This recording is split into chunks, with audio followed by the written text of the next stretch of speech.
भगवान कृष्ण की कथा भारतीय पौराणिक कथाओं और धार्मिक ग्रंथों में महत्वपूर्ण स्थान रखती है। कृष्ण का जन्म द्वापर युग में मथुरा में हुआ था। उन्हें विष्णु का 8वां अवतार माना जाता है। कृष्ण की कहानी विशेष रूप से भगवद गीता, महाभारत और श्रीमद्भागवतम जैसे ग्रंथों में विस्तृत रूप से वर्णित है। उनका जीवन विभिन्न घटनाओं और शिक्षाओं से भरा हुआ है। भगवान कृष्ण का जन्म मथुरा के राजा कंस के जेल में हुआ था।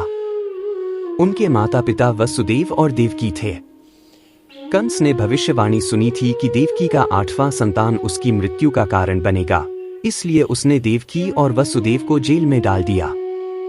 कृष्ण का जन्म होते ही वसुदेव ने उन्हें गोकुल में नंद बाबा और यशोदा के पास भेज दिया।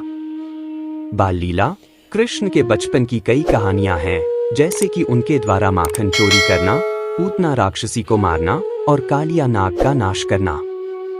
इन कहानियों से कृष्ण की दिव्य शक्तियों और चंचलता का परिचय मिलता है। पूतना वध। कृष्ण ने पूतना नामक राक्षसी को मार डाला, जो मथुरा में बच्चों को मारने के लिए आई थी। उसने कृष्ण को विष देने की कोशिश की, लेकिन कृष्ण ने उसकी मृत्यु का कारण बना दिया। कालिया नाग का दमन।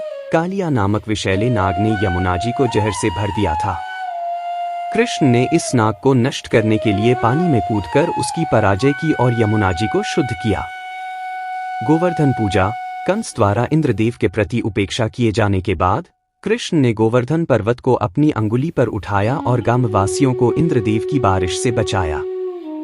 इस घटना ने यह दिखाया कि कृष्ण केवल भगवान नहीं, बल्कि सच्चे भक्तों के रक्षक भी हैं। महाभारत और भगवद गीता। कृष्ण ने अर्जुन को कुरुक्षेत्र युद्ध के समय भगवद गीता में जीवन, धर्म और योग के सिद्धांतों पर उपदेश दिया।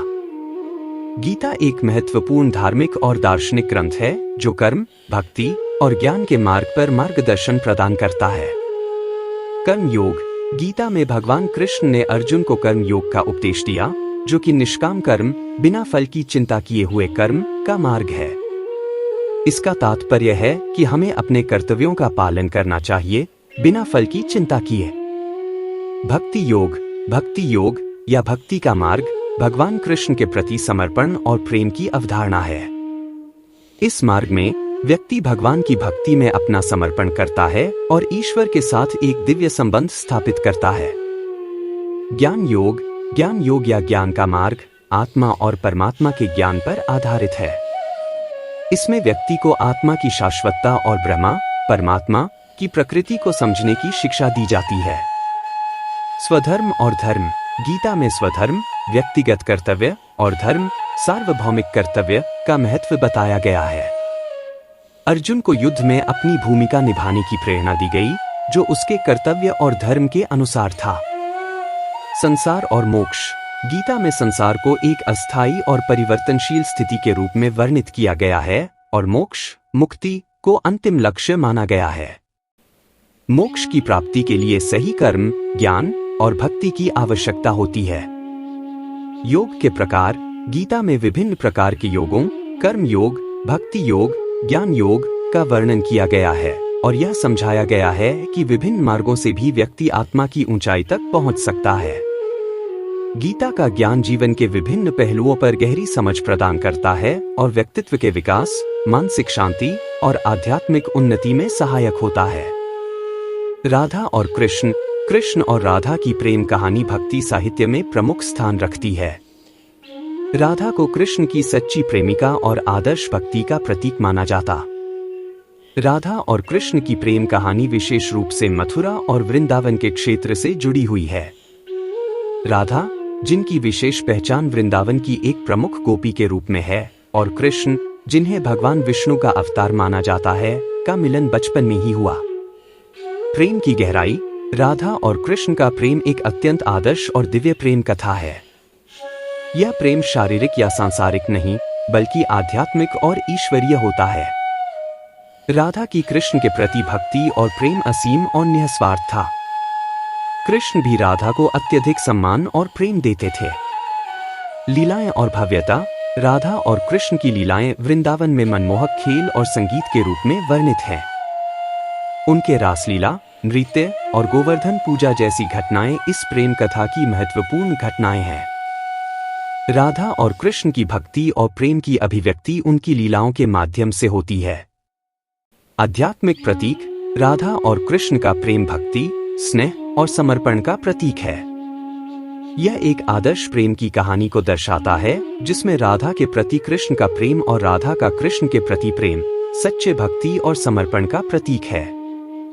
राधा और कृष्ण की प्रेम कहानी केवल एक रोमांटिक कथा नहीं है, बल्कि यह आध्यात्मिकता, भक्ति और प्रेम के आदर्श स्वरूप को दर्शाती है। द्वारका की स्थापना। कृष्ण ने मथुरा से भागकर द्वारका की स्थापना की और वहां एक नया राज्य स्थापित किया, जहां उन्होंने अपने भक्तों की रक्षा की और धर्म की स्थापना की। द्वारका में श्री कृष्ण ने एक आदर्श राज्य की स्थापना की। यहां उन्होंने धर्म, न्याय और सच्चाई की स्थापना की। वे यादवों के राजा और समृद्धि के प्रतीक बने। राक्षसों का संहार। द्वारका में श्री कृष्ण ने कई राक्षसों और दुष्ट शक्तियों का संहार किया, जो उनके राज्य और जनमानस के लिए खतरा थे। इनमें कंस और अन्य दुश्मन शामिल थे। द्वारका का अंत। जैसे जैसे द्वापर युग का अंत निकट आया, द्वारका में कई आंतरिक और बाहरी समस्याएं उत्पन्न हुई। अंततः श्री कृष्ण की मृत्यु के बाद द्वारका समुद्र में समा गया। यह घटना महाभारत और पुराणों में वर्णित है और इसे एक महत्वपूर्ण धार्मिक और ऐतिहासिक घटना माना जाता है। धार्मिक महत्व।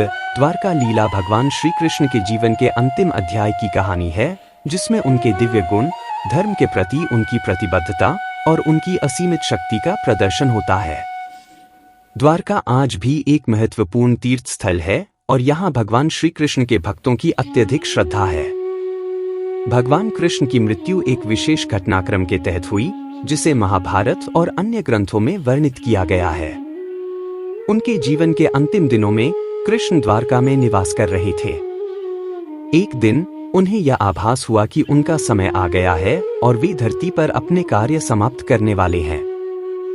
इस दौरान एक शिकारी नामक जरा नामक व्यक्ति ने कृष्ण को गलती से एक चीर के रूप में पहचान लिया और तीर चला दिया। वह तीर कृष्ण के पैर में लगा और उन्हें घायल कर दिया। इसी चोट के कारण कृष्ण की मृत्यु हुई। यह घटना बताती है कि कृष्ण ने अपनी मृत्यु को भी एक दिव्य योजना के भाग के रूप में देखा और उसे शांति और समर्पण के साथ स्वीकार किया। धन्यवाद मित्रों, वीडियो पूरा देखने के लिए। तो मित्रों, ये थी हमारी संपूर्ण कृष्ण कथा का सार। आपको ये वीडियो कैसा लगा कमेंट करके जरूर बताएं और चैनल को लाइक, शेयर और सब्सक्राइब जरूर करें। राधे राधे।